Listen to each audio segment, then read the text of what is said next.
Your Minnesota Vikings and the Denver Broncos had a scrimmage today. I'll briefly recap kind of what happened there for any folks that missed out. Our wide receiver 6 or 7, Blake Prohl, who is the son of Ricky Prohl, was injured today. It was pretty gruesome, it sounded like, and he will be shelved, we think, for a while. The second receiver we will have lost was BC Johnson, who went down about 2 weeks ago and who was lost for the season. We don't know what happened. I didn't see it. His knee just buckled. And it looked terrible. I didn't see the video. I don't know if there is video, but Courtney Cronin reported that it was pretty nasty, completely collapsed was the word she used to describe his knee. Hopefully not Greg Childs where that ended his career before it began. So that one, that was no good. Both offenses kind of, from what I gathered, dinked and dunked and underwhelmed a bit. Both teams have pretty good defenses. I don't know if that's the excuse, but they didn't really open up the field very much in terms of offensive fireworks. Justin Jefferson was back on the field, but just throwing the ball with other players not in the action. I think when we had our panic attack last Friday, all of the fears that we had were vanquished. It seems like it really is just a tweak that sent us into a tailspin last year with Danielle Hunter.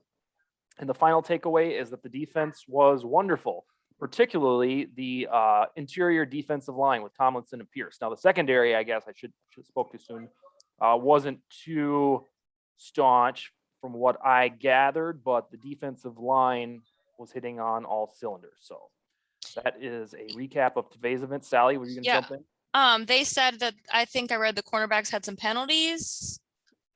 What was going on there? I did not catch that. Oh. I read that Breland got a pretty bad penalty and someone else. I'm not sure.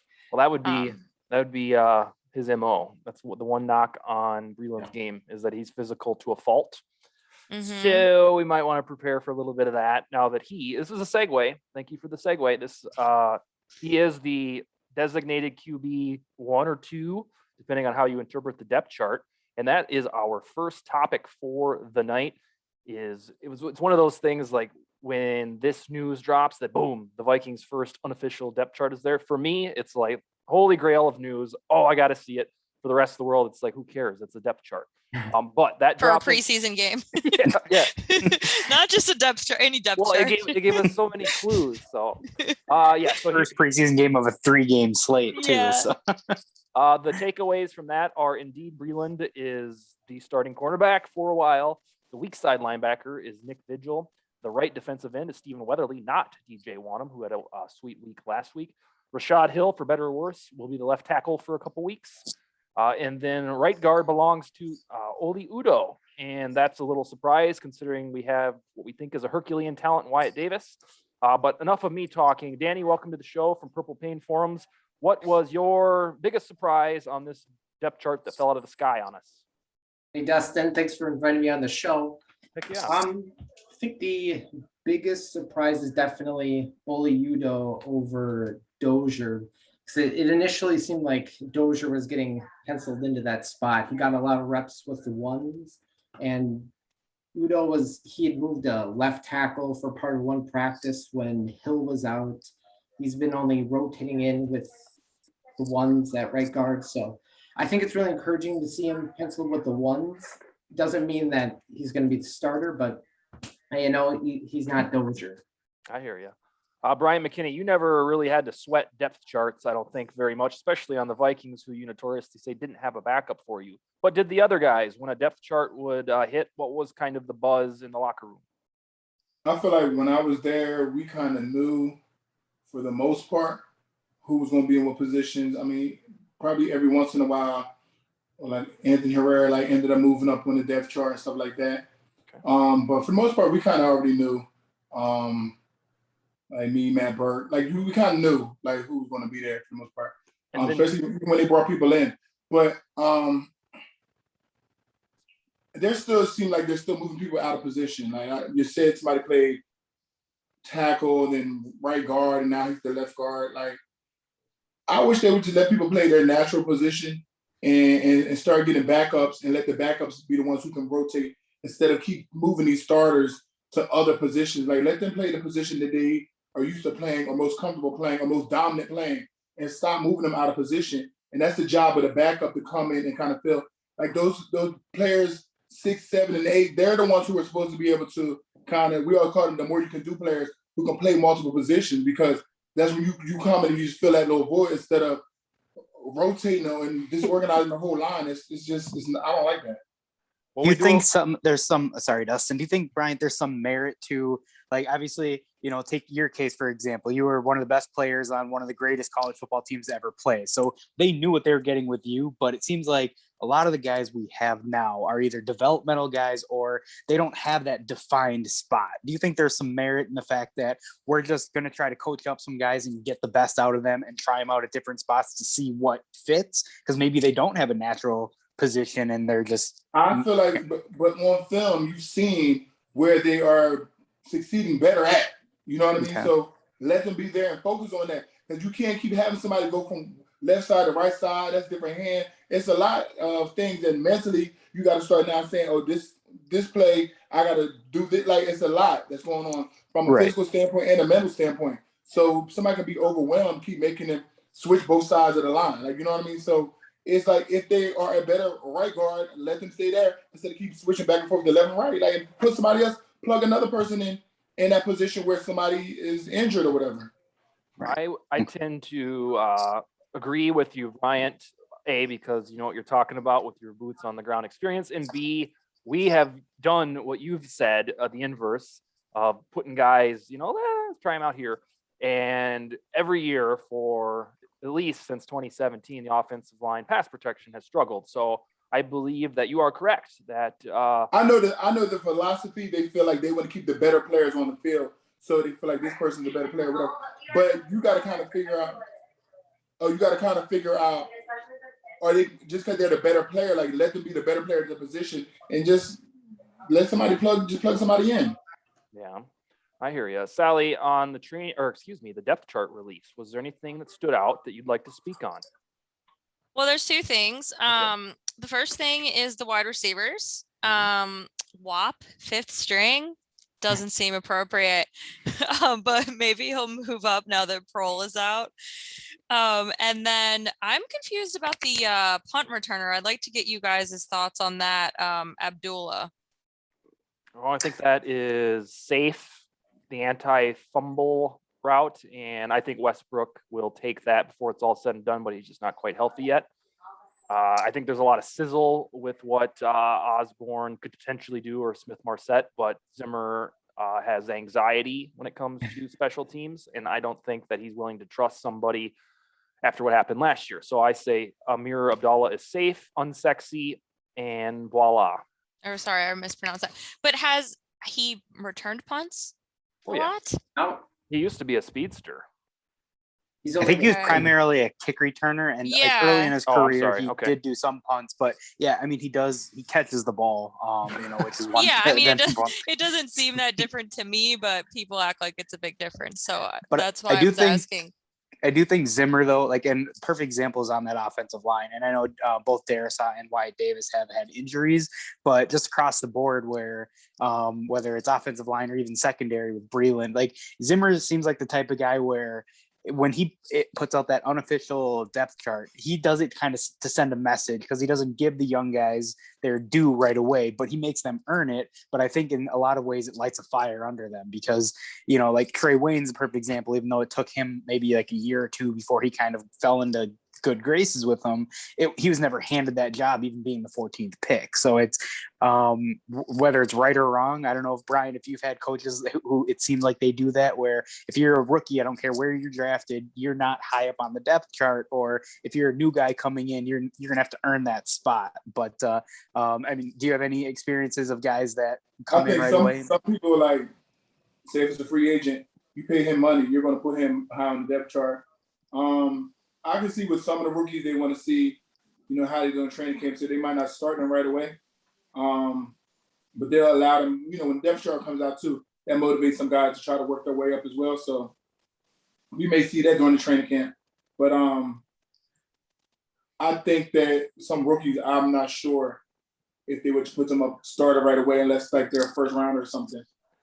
my little piece on this before we get on to the next topic is that I'm disappointed that the 3 rookies that we got from the Jets trade haven't done much. So what I'll be willing to say is outside of a season-ending injury, you can't really script a worse start for the collective bunch. Mon got COVID. Davis has something and just doesn't really even do anything yet. And then Saw hasn't really done much because he's hurt. And we thought there was a reasonable chance the 2 offensive linemen would start and that Mon would be QB2. And besides Saw, they're nowhere near those on this first depth chart. So the sky is not falling. It's we haven't had a preseason game yet. But if you wanted these rookies to blast out of the gate and start week 1, you better get used to something else. Do we know what the plan is for distributing game time for guys in the game? Because I know things now that there's not 4 games anymore. Mm-hmm. The order has kind of changed as far as what's typical. You'll be absolutely shocked to know that Zimmer is very mum on this topic. No way. He says, I'll do what I do. I know what I'm going to, but I'm not telling you. I think the general consensus, just from hearing kind of the national people talk about it, is that game 1 is going to be minimal veteran play. It's going to be kind of that initial feel out, get people their feet wet. But game 2 is going to essentially be the game 3, and then game 3. But they're not saying game 3 to game 4. Yeah, so game 1 then, they'll play 1 quarter. Game 2 they'll play up until the first series of the 3rd quarter, and then game 3 they won't play. And then it sounds like, game 3 this year, like that, anyone that's making the team isn't going to be playing at all because, injury wise. And the fact they extended, I believe it still this year, that you have the 90-man roster through the entire preseason. So, at least that seems like it would make the most sense. So, did you play a lot of preseason games, Brian? Yeah. What were your thoughts on this? You weren't Adrian, who just goes out, gets a fake handoff or a play action just to get the feel for it and hit the sidelines. Yeah. All right, Danny, the next one is to you, a different topic. So we've seen DJ Wanham get some unexpected playing time, maybe not unexpected, but he's shined in the opportunity he's got. And Zimmer has even stood him up as a coverage type of edge rusher, which we didn't see a whole lot of last year. And to my knowledge, he was drafted as a defensive end. Lo and behold, he's doing a little bit more than that. He even had a pick 6 in the scrimmage from the team-on-team scrimmage from last weekend. Do you foresee we actually use this in the regular season, or is this just Zimmer and Patterson showing off a little bit? I do think there is a chance that we're going to see it as a package, maybe kind of like how you see the Wildcat and offense. So first few weeks of the season, I could see them roll out a few 3-4 formations. There's actually been some buzz on Purple Paint about the Vikings potentially showing 3 or 4 fronts. Because, we had a Dalvin Tomlinson, he has a lot of, and Michael Pierce. So both of our D tackles have a lot of experience in the 3-4. DJ Wanham played outside linebacker at South Carolina. So he does have some experience. So I could see it as an experimental thing, but, they could phase it out by, week 4 or 5 if it's not working. The reason that I will believe it when I see it is, habitually with Anthony Barr for 7 years, we've had this fantasy that he's going to do that. And every time I see it or hear it from friends or whatever, I'm like, they would have done it by now. And it's not like Zimmer doesn't know what he's doing on defense. And if it was that advantageous, he probably would have tried it. And usually outside of 2020, we're fostering these great defenses. So I've never got too much out of the Barr stuff. However, Wanham is being used, at least in these trial periods. So it's intriguing. Ron, do you think it translates to games that Wanham gets linebacker action? I think in a sense it does. Now, I don't know if I'd say that we're, going to be doing a lot of 3-4 fronts, but just in general, Mike Zimmer likes to move things around as evidence of the playoff game against the Saints, where both Hunter and Griffin went on the inside because that was their weakness, the interior linemen. So I think I've liked seeing on Twitter that there was a lot of 5-2 fronts. I know I've kind of pointed to that with our 3 defensive tackles, that I would love to see that going forward. And so it seems like they did a lot of mix of that as well. there's a lot of chess pieces that Zimmer has to work with, especially when you have two very good linebackers in Kendricks and Barr, and they're going to be in their spot and not going to make mistakes. You can maneuver those fronts, like how the Steelers have done it all the years with playing, 1-5 and whatever, just getting pass rushers out there with one big guy in the middle. So it'll be interesting to see how it plays out. But anywhere that these guys can get reps to see the field, I think Wanham's going to be the primary pass rusher on third downs opposite of Hunter. So however you can get him on the field, the better. If there was ever a time for the Zimmer Vikings to try a 5-2, it is now, because you've got the two show-stopping linebackers with a big mystery on who's going to be the weak sider. And then you have too many 3-techs when we just didn't have any, but now we do. And yeah, it would be tailor-made for it. I'll believe it when I see it. Bryant, during training camp, when we see stuff like we're talking about with little wrinkles of 3-4, do you guys do a lot of experimental stuff that you never actually use, or does it usually find its way into the regular season? Before, as a defensive front, they would experiment that now instead of. Well, they're trying. In the season. Say it again. You said they're trying. Well, they're on defense. Yeah, I meant in your offensive heyday. Was there stuff that you did? On offense, they give us a lot of plays. We go through a lot of plays basically through training camp, and they kind of start eliminate plays, I guess, as they're not being successful. Okay. And then once in a while during the season, they may play back that we probably during training camp and just didn't put in our arsenal all the time, and just try it against that team and practice and stuff to see if it works. But yeah, they try a lot of different things in training camp just to kind of see where we're executing and where we're not. Okay. Sally, do you think Wanham usurps Weatherly for the starting right end, or do you think Wanham will just be using the Swiss Army knife type of gig?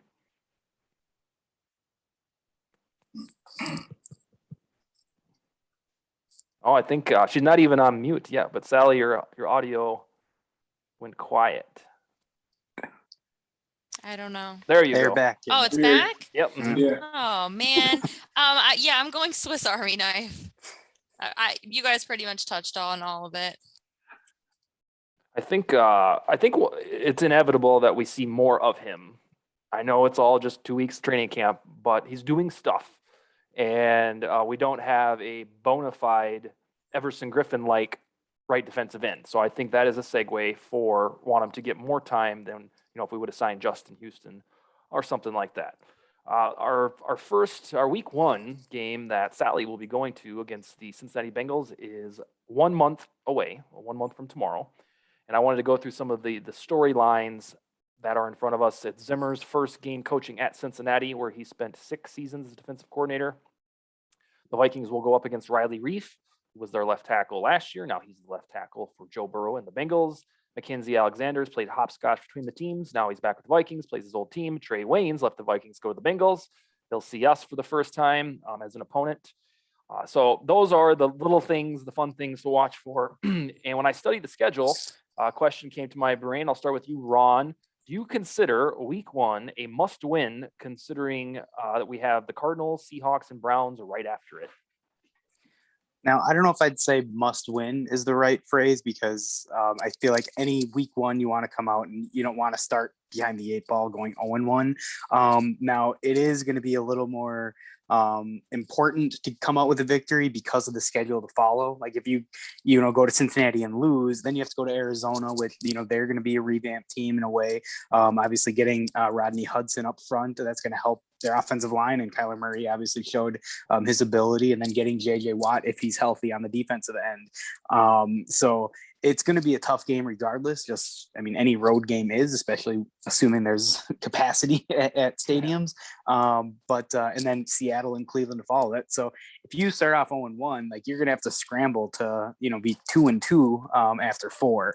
But the thing where I think it's more important is Cincinnati, regardless of where they were last year versus this year, they're not a good team. They're young, they're in rebuild mode. Their defense isn't very good, and Joe Burrow is still he hasn't played a full season in the NFL. So that would be more the depressing part, is if we go and lose to a team that's unproven when we have, like a lot of people would say that the Vikings have won the offseason. Now I know that doesn't translate to anything because the Cowboys, Redskins, or Washington football team, they're notorious for doing that.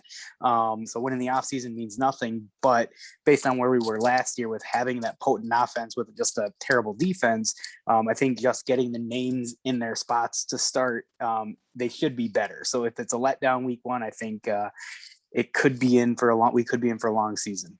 Should also note that Joe Burrow, or the hubbub, the reports are that he hasn't been himself or played well in training camp. He's still young. That could be nothing, but he's not setting it on fire. So we don't have to worry about that, at least like the Justin Fields stuff that we're hearing about. Danny, what about week one? I have my little theory that it's damn near a must win. Do you feel that way? Or will it be just kind of a sloppy, boring week one game the Vikings usually author? I really got to hesitate to say that any early season game is a must win. So many different things can happen over a season. Who knows? You could start 0-1 and then go on a 5-game tear. We could get beat by the Bengals, but then, week 4 against Seahawks comes around and Geno Smith's that quarterback for them. So that's a free win. So is that a call? That is not a prediction. He's pretty durable. Yeah, I hear you. Sally, sorry, sir, I cut you off. So yeah, I can't really call it a must win. It's got to be late season for that, but they really should win it. Fair enough. Sally, you're going to be there. Do you consider it a must win? Oh, Is it better? It's cutting in and out. I think it might be a wire.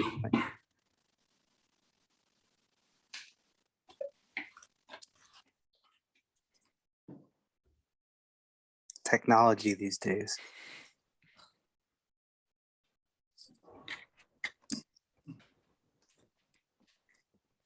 Okay, is it back? Yeah, you're good. Yeah. Okay. Oh my gosh. Something I'm finally impassioned about. It's not going to work. Okay. I think it's absolutely a must win if this team thinks that they're going to compete for the division. You have to win this game. You're playing against Zach Taylor, who is 625-1 as a coach. You're playing against Joe Burrow, who reportedly is not really even throwing the ball right now. It's not his knee, from what I understand. And I mean, the rest of the schedule for the remaining 3 weeks after that are difficult. So if they are serious about going to the next level and winning the division, competing with Green Bay for real, these are games you have to win. Preach on, sister, because I don't need to add anything to that. And that's rare for me. I feel exactly the same way. And it's the proverbial couldn't have said it better myself. Bryant, week one games, are those, butterflies in your stomach? Do you feel like it's sloppy no matter what? Sometimes it feels great. Tell me about a week one experience. It is a little sloppy because it's your first time you're playing a full game. So you're also worried about your condition as far as playing a full game. And then just technique wise, you just kind of see how you're coming along and how you and the person next to you are doing as far as communication and timing, things like that. So, I mean, week one, there's a lot of things that could go wrong. So hopefully you just want to make sure you're on the right page. And once you get past week one, if you feel like you did great, then everything should be, good moving forward. Is Cincinnati a tough place to play? Like when you were with Baltimore? I don't really recall them being a tough place to play. Yeah, I don't recall like them being a real tough place to play. Okay. It's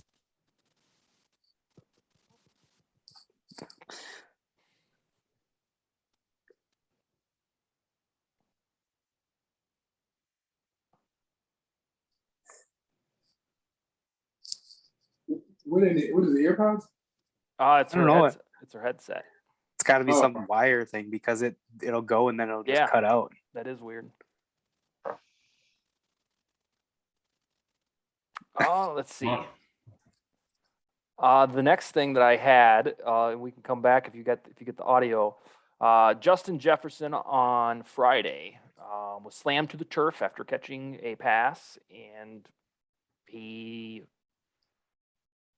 quickly went off the field to the training room, and that left the folks that follow the Vikings on a minute-to-minute basis pretty spooked.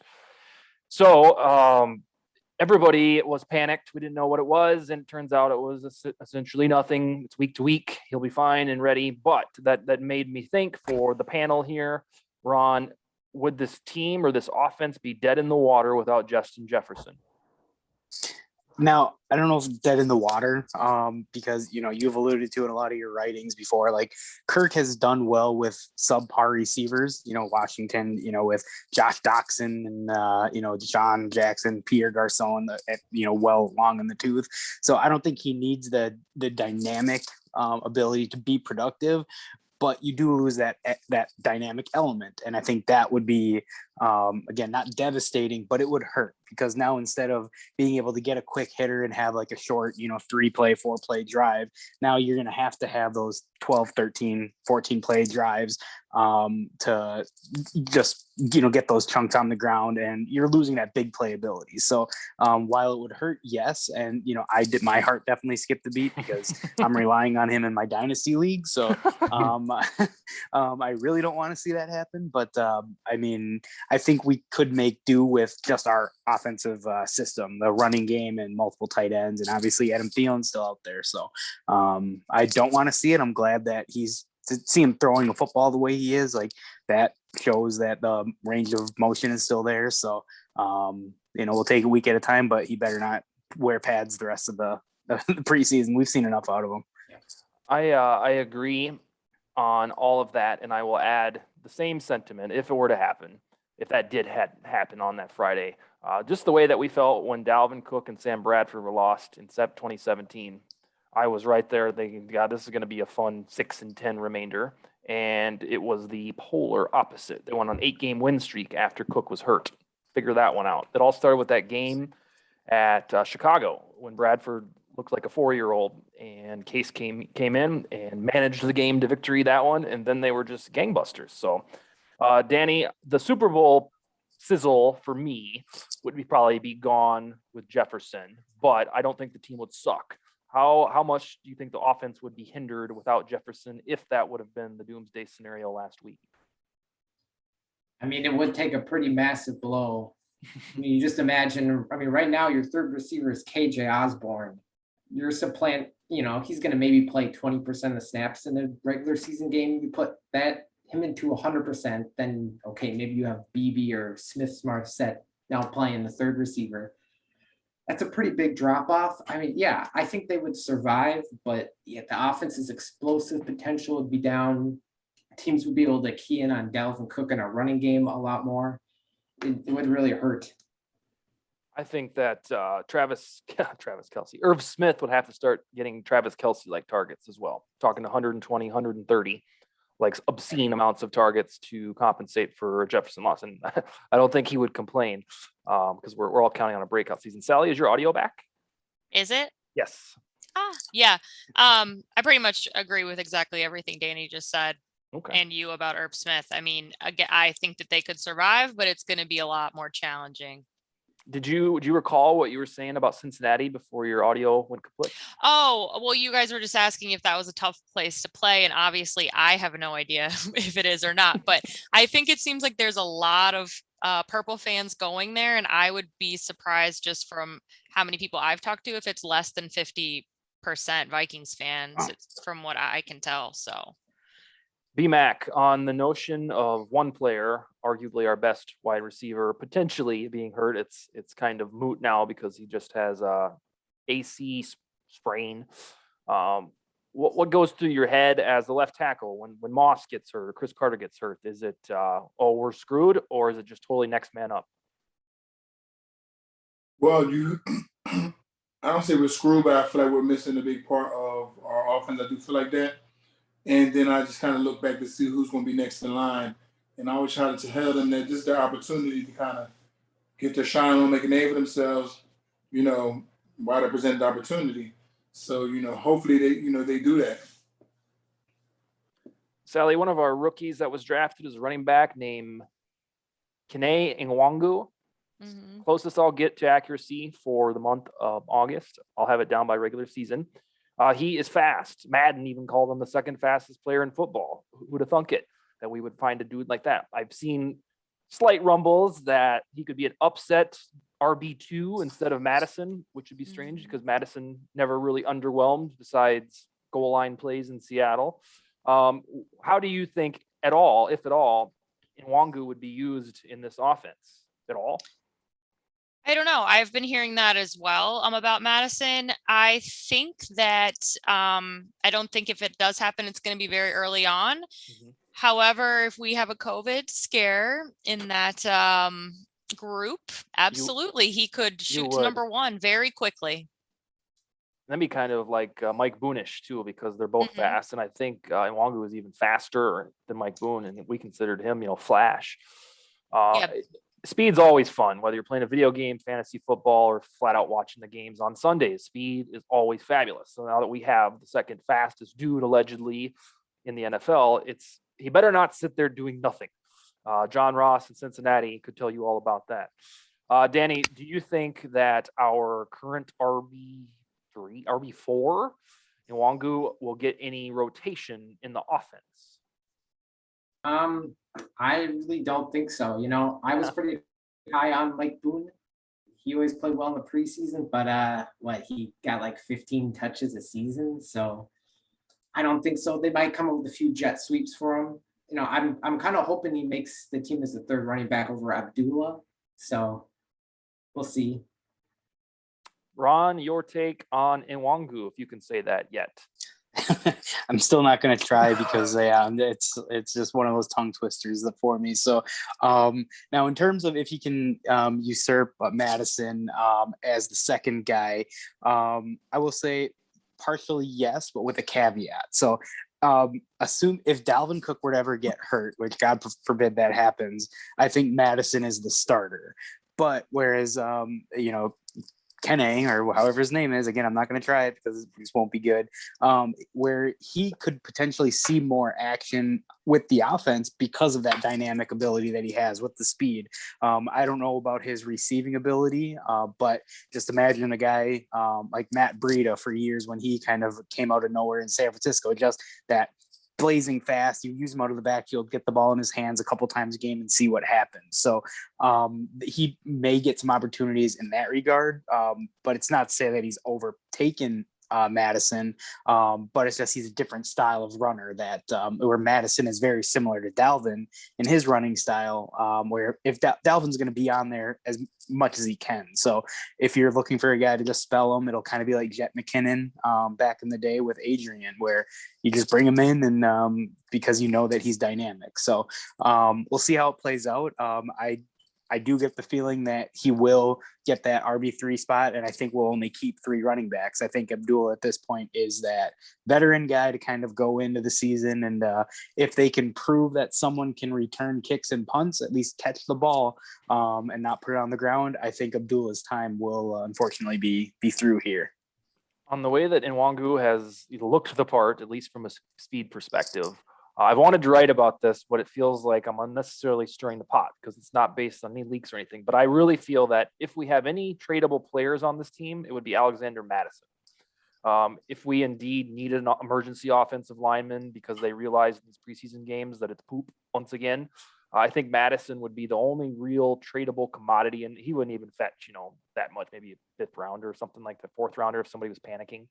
But keep that in mind. If we pulled off another trade like Ngakoue last year or something, you look up and down the depth chart, the only dude that seems tradable to me is Madison for a team like the Rams that they panic because their dude gets hurt. So just a theory, not much other than that. Offensive line, I already gave my speech about the rookies kind of floundering out of the gate due to injury and whatnot.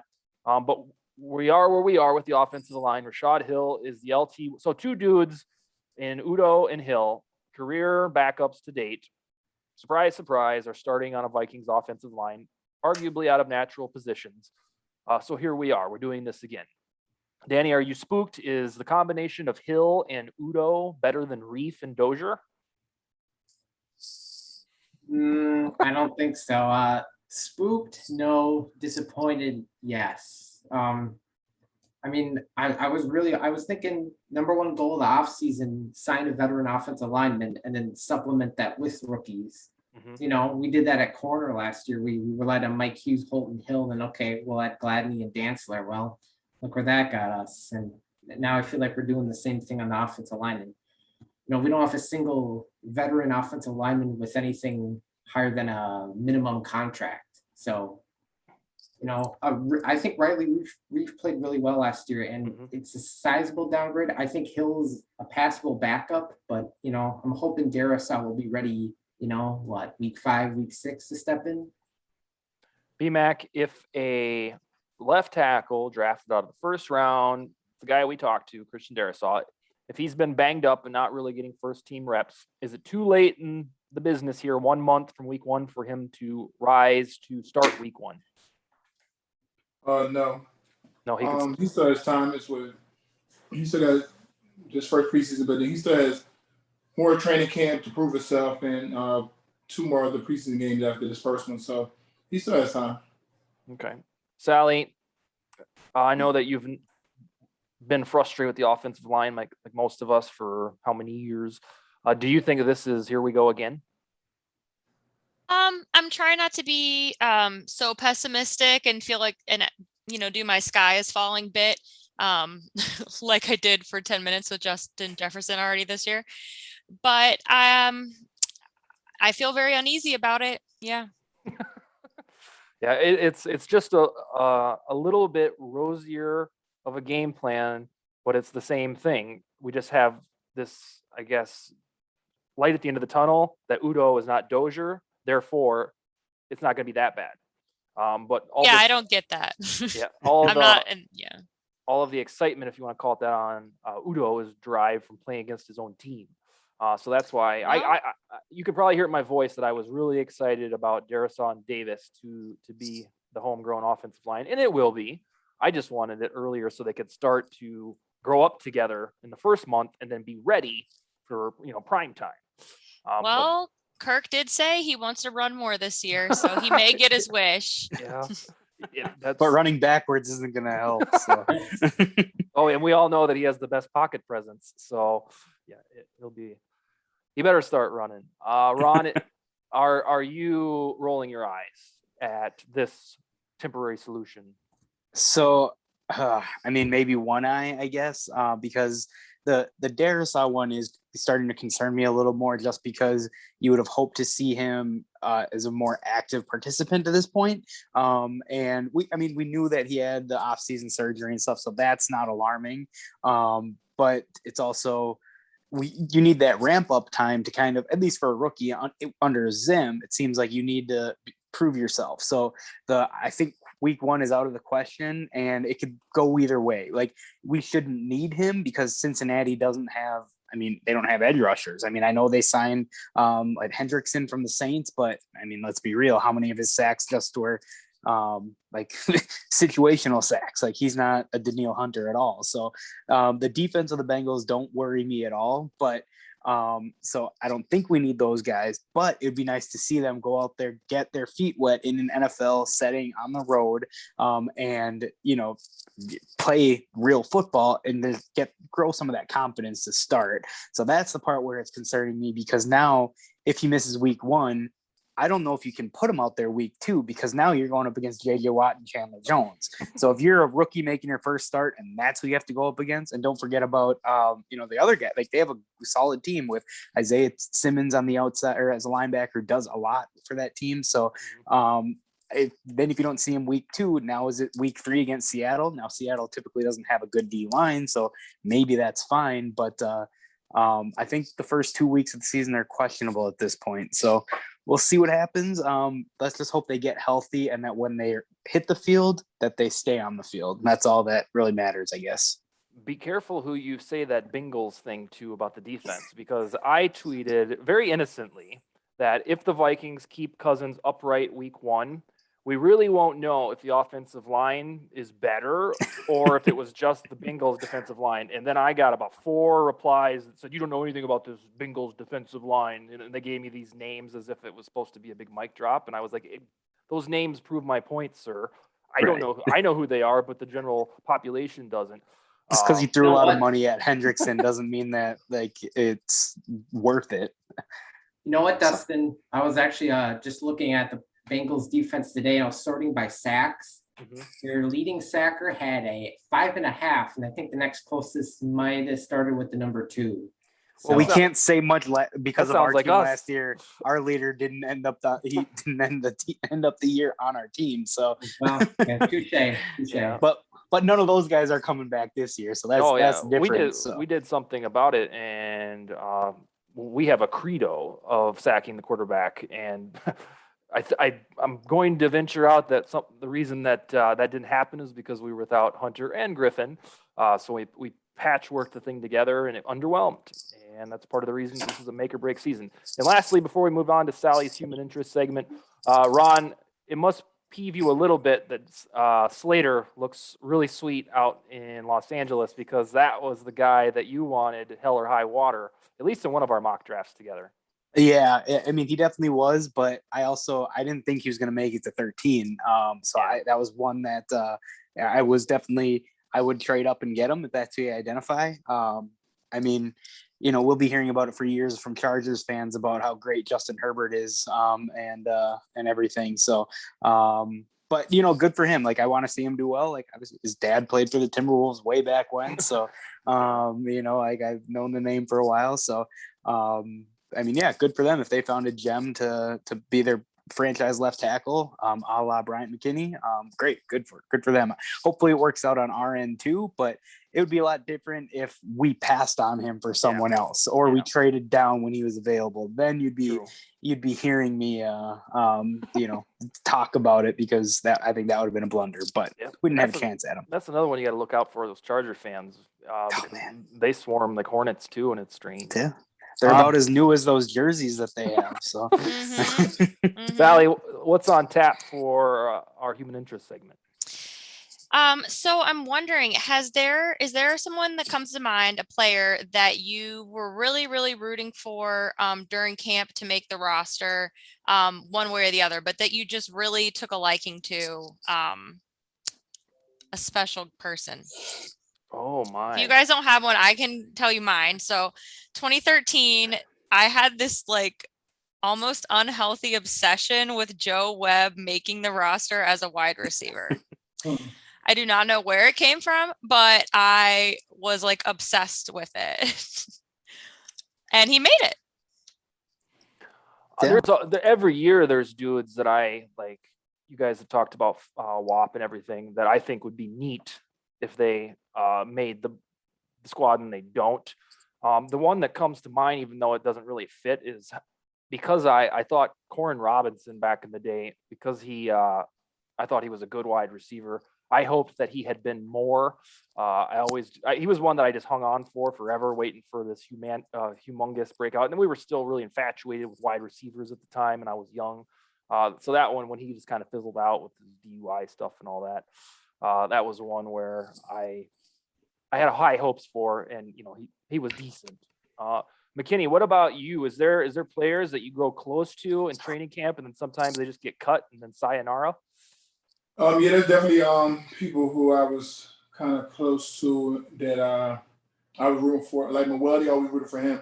There was certain people, I can't remember the ones who didn't make it, but I know there were certain people that I was always rooting for in training camp. I feel like they were doing good. But then, like I say, in practice, they look they're doing really good. But then when it comes to the game, sometimes everybody's not a gamer.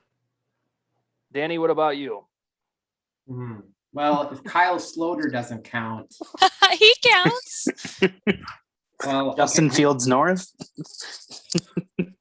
Well, I'm gonna go back deep in the recesses of my mind, and I'm gonna pull out wide receiver Isaac Frichte. He's a former Gophers wide receiver, and for whatever reason, I was really high in him. I was like maybe 15 years old at the time, but yeah, it always seems like there's a wide receiver who tears up camp, and then you fall in love with them, and then wait, and then they're not that good. Yeah, we're like, what don't they see? Why don't they get it? Ron, are you going to drop a Lesnar on us or no? I was thinking that as just for the story, but man, it's tough because going so far back, I'm trying to rack my brain. The only one I can think of that I was very intrigued about is pretty recent, and he hasn't done anything. So, I mean, obviously I know nothing about football.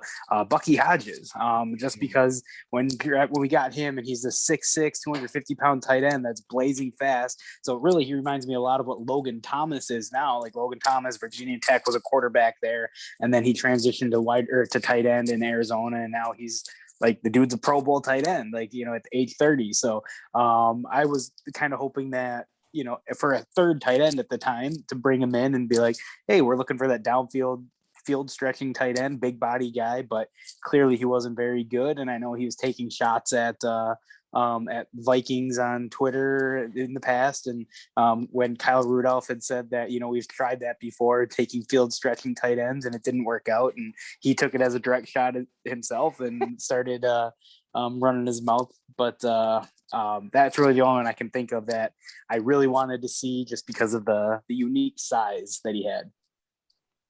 All right, B-Mac, what games did you say you're coming to U.S. Bank Stadium, if any? Are you coming to the Kevin Williams induction? October 3rd? I think it's around my birthday. I'm not sure. I don't have the schedule in front of me, so I mean. Yeah, when is your birthday? I know you're a Libra, but when is it? 23rd, the first day. Oh, yeah, okay. So that's the Seattle Seahawks game. Okay. The home opener. Never mind, that's the 26th. That's the 26th. I don't remember. I think I said it already before, which game I was coming to. I don't remember right now. I have the schedule. I'll be at the Seahawks game now too, so you should go to Kevin's Ring of Honor induction, Brian. It's my birthday weekend. No, it's it's October 3rd, I think. Didn't he say the Cleveland game? Unless he misspoke, that's what it was. Okay, so maybe I could. The 26th, there's a Ring of Honor, but it's not Kevin's. Okay. It's someone else's. But yeah, you should come to the Browns game. One other thing, like kind of an atopic, we got Nate Burleson, like the news that he's leaving NFL Network and going to CBS. Morning. Maybe we should try to get him back on again and before he gets busy and getting all big Michael Strahan on. But anyways, kudos to him for that guy. He's great on TV, so him getting that CBS gig is fantastic. So it was great. But here's my question: is he going to have time for Nickelodeon? Well, yeah, I don't know. Like he's got to be a part of the broadcast. Priorities. I mean, so yeah, my theory is that Nickelodeon showed his versatility, and people noticed that. Just slide over and do a kids thing for 3 hours. Boom, you can slide over and do adult shit for 3 hours. Wait, Nate Burleson does Nickelodeon too? He did it for that stupid playoff game between the Bears and the Saints that we should have been in. Yep. Yeah. Yeah, he got slimed and everything. I did not know that. All right, Danny, that's we appreciate you coming on. So I got to give a shout out to Melanie, who is the owner operator of Purple Pain Forums, where there's a lot of fabulous Vikings chats that go down. When my friend Joe Johnson passed away 1 month ago, she reached out to me and said that she wanted to do anything that she could to help me and to help Joe's family. And so she and I started talking, and I said, hey, send over your best guy or gal. And she sent you. So I appreciate you joining the show, and I hope you remember us. So maybe we can chat in the midsection of the season and do some autopsy of those games and whatnot. Anything else from you tonight, Danny? I don't think so. Thank you guys for having me on. Absolutely. One other thing before, like Brian, I know we had touched kind of briefly on it a couple weeks ago about the college players and getting their NIL or whatever. So I don't know if you heard the story about Miami's quarterback, where he signed an endorsement deal with the Florida Panthers, the NHL team.